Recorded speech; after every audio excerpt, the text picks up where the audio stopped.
And right now, here at NFT.NYC and all the rest of the alphabet letters, Mr. Travis Wright and I have the editor-in-chief of Cointelegraph, Mr. Jay Casanno. Jay, welcome to Bad Crypto. Hey, Joel, thanks for having me. You can thank Travis, too. Nah, I'll pass. All right. Thank you. That was a great interview. And next up, we have another interview with somebody who's a little nicer. Who cares? Thanks, Travis, for having me on. Oh, okay. It's great to be here. That's good. Yeah, so Cointelegraph is the largest publication for the crypto and blockchain world on the web, right? It is, yes. We checked that through analytics. We double-checked. We said, oh, how big's Cointelegraph? Well, how's these? Right, before you invited me on, you wanted to know. Yeah, we wanted to make sure you were are we legit. Actually... Yeah, we checked Joel you. had never heard of you before. That's not true. I did check the other guys, though, and according to Alexa, who's Play the Bad Crypto podcast, whose devices we just set off everywhere, you have significantly more traffic than the runner-up, whose name won't be mentioned and might rhyme with Schmoinpesk. Yeah, we'll pass on talking about them. But I mean, I'm not, so interested in comparing to, just traffic numbers against our competitors. I like to focus on the fact that Cointelegraph tries to be a media outlet for the crypto community, and I think that's what gives us our bigger audience. It's not like that other site, the Jerkle. Does that even exist anymore? They changed their name and changed. They changed it and changed it back. Oh, they did. They said, this other name isn't working for us. Yeah, I guess. I don't know. Very good. So tell us about for those who are listening right now, and they've heard of Cointelegraph. Obviously, they're looking at news. If they listen to crypto, if they listen to the bad news, we talk about Cointelegraph or reference articles regularly. Right. What are some of the really cool, maybe interesting things that folks may not know about Cointelegraph? Sure. I mean, I think one thing folks probably don't know is how international we are. I have reporters and editors based all around the world, from New York, San Francisco, Australia, Israel, Italy, UK, just everywhere. We have folks working around the clock 24/7 to bring the best crypto news we can as fast as we can for our audience. Then we also have folks that are spending a lot of time to dive really deep into stories. I think people don't realize the work that goes into producing journalism. People spending 2-3 days, at least sometimes, on some of those more in-depth stories that we run on our site. And I think, you see it on the site, it's, 1,000, 1,500 words, you read it in 5 minutes, but there's a lot of labor that went into that story.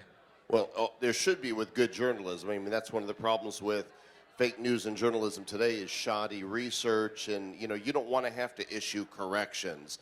Get it right the first time, right? Yeah, I mean, there's obviously a priority on getting news out fast and quickly, but I always tell my reporters and editors, I'd much rather be second and right than first and wrong.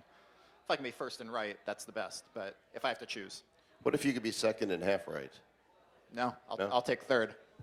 I think corrections are okay. You own up to your mistakes. A lot of publications just put out fake shit and they don't deal with it.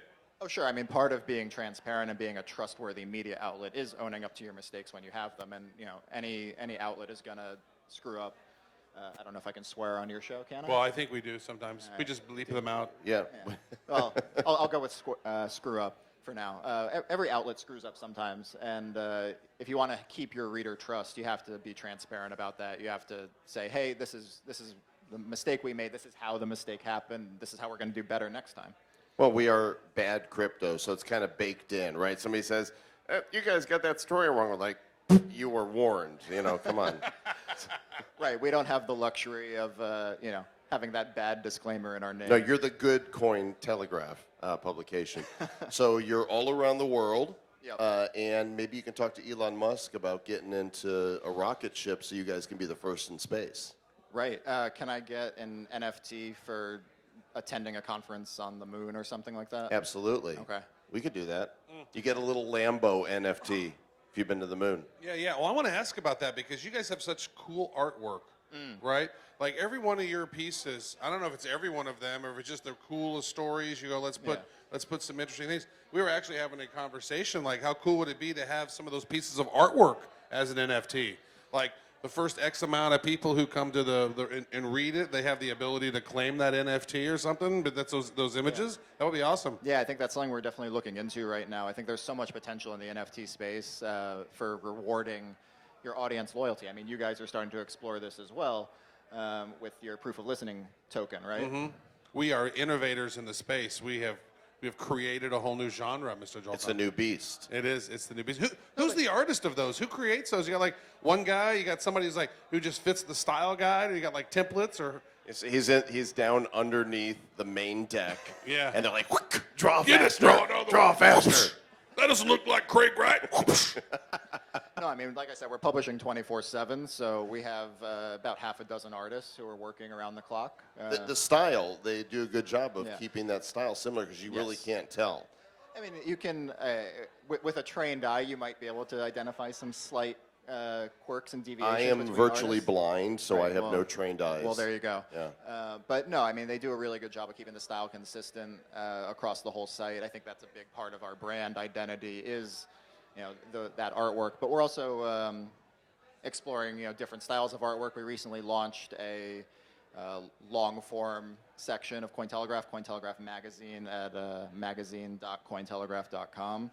And you'll see a slightly different artwork style there. I think still kind of recognizable as like this is the same hands that draw the stuff you're used to seeing on Cointelegraph, but maybe a little less cartoony, a little, just a little different feel for it. So we're experimenting. Well, amongst those changes that you're making before we came up here to the stage, you told me that Cointelegraph just launched a new section today, which especially appeals to me and perhaps to the Sky Weavers that are in the room as well. Why don't you talk about that? Yeah, so as of today, we now have a dedicated games section at Cointelegraph, games.cointelegraph.com. It's still very new, so be gentle in your feedback, but please feel free to give feedback.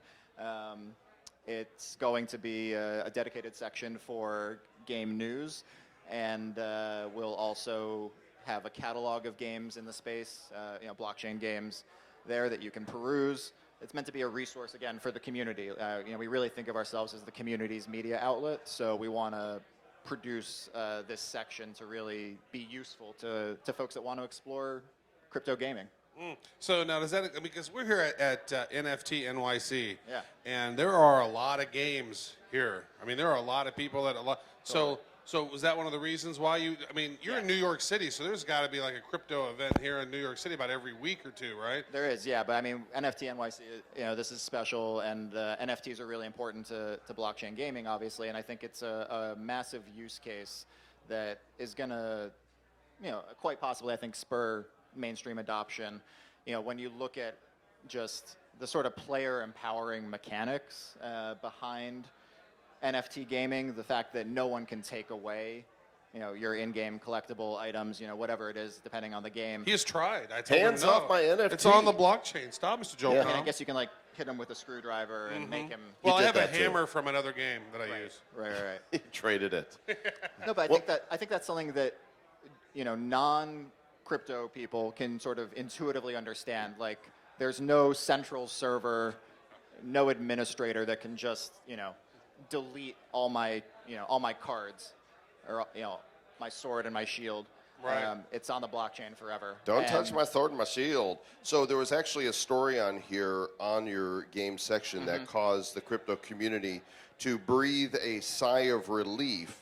And it was this one from February 13th. IRS does not consider Fortnite money as virtual currency. Yeah. Talk about that. So there was a little bit of a concern with new IRS regulations that came out that they're obviously the IRS is wrestling a lot with how to regulate and tax crypto, and so they initially released this recommendation that said all virtual currencies are subject to taxation, and went a little more in depth than that. But basically, the way it read and the way folks were interpreting it right away meant that World of Warcraft, Fortnite, and any game that has some kind of currency basically meant you were going to have to be taxed on that if it had any kind of exchange rate for U.S. dollars.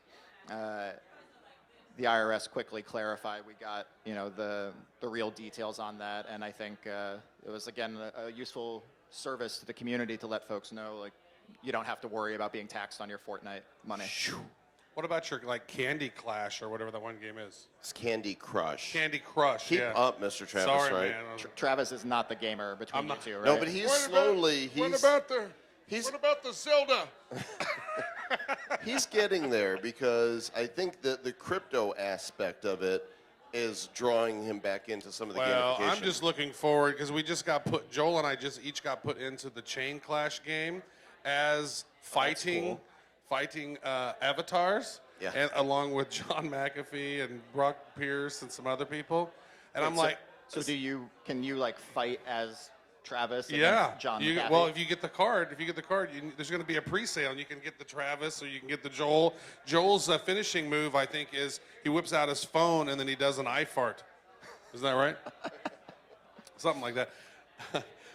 There we are, right there. That looks awesome. I like Yeah. that. Look at how buff I am. I am way more I know, buff you're there. like, come I at look me. like I'm straight out of Alabama. Come at me. You do. You just need some chaw in I'm there. standing here like, hey, come on. Spit. Bitches. Like that. Yeah, I got Well, my let's, tobacco. Jay, we appreciate you coming on. Let's close out with our. I have a question, though, before we close out. Mr. Premature Closeout. Well, it's time to close out. I don't care. I want to ask another question. Ask your damn question. Do it. So you guys, not only is Cointelegraph, right, a great publication, but you guys also put on awesome events, right? Block show all over, and I know there was some in Singapore, and there's another one somewhere else. Yeah. Tell us what's going on with Block show this year, and how come Mr. Joel Comm and I can't ever come? Oh, well, you guys are definitely going to be coming next year. I think we're a little. We got that on video. That's good. Boom. Oh, the video guy, was he? Oh, Okay. I'm going to be held to that now, aren't I? Uh-oh. No, you guys will be there. I think things are a little up in the air with Singapore right now, just in terms of That's true. the health situation. But we'll keep you posted on that. And Block Show's a great event. It was, I became editor-in-chief of Cointelegraph late last year, so Block Show was like one of the first things I went to in Singapore. And I have to say, it was just really cool to see the energy from the community in the audience there. Of course, there are the panels at conferences or the speakers, and that's great. That's what officially you come for. But for me, seeing all the energy out in the area, just all the folks, conversations, the synergies, the Exactly. interesting encounters with people that you and the maybe not energy- met before. Yeah, the energy was really incredible of just folks networking and talking about what they're doing, because we're all building this future together. And I think we at Cointelegraph are privileged enough to basically be able to document the future being built. You are the future. No. That sounds like a commercial. Cointelegraph, you are the future. Did you go to the Marina Bay Sands and check out the infinity pool? Yes. So amazing. Okay, now can I close out? That was a really good question, by the way. I know it's a really good question. That was That's why worth, I wanted to ask it. That was worth interrupting. I know, that's okay. Give us your low energy, Mr. Joel. Are you, Comm. Take it are back. you done You're good. interrupting now? People come here for the low energy. Are you done? That guy was sleeping. Hey, wake up over there. Wake I up took a over there. photo. I That's was like, here's a dude sleeping. We're going to post that on the This is website. incredible. Jay Casanno of Cointelegraph.com. Thank you, Jay. Thanks, guys. Here's a fist of foot bump. Ooh, that was interesting. Who's bad?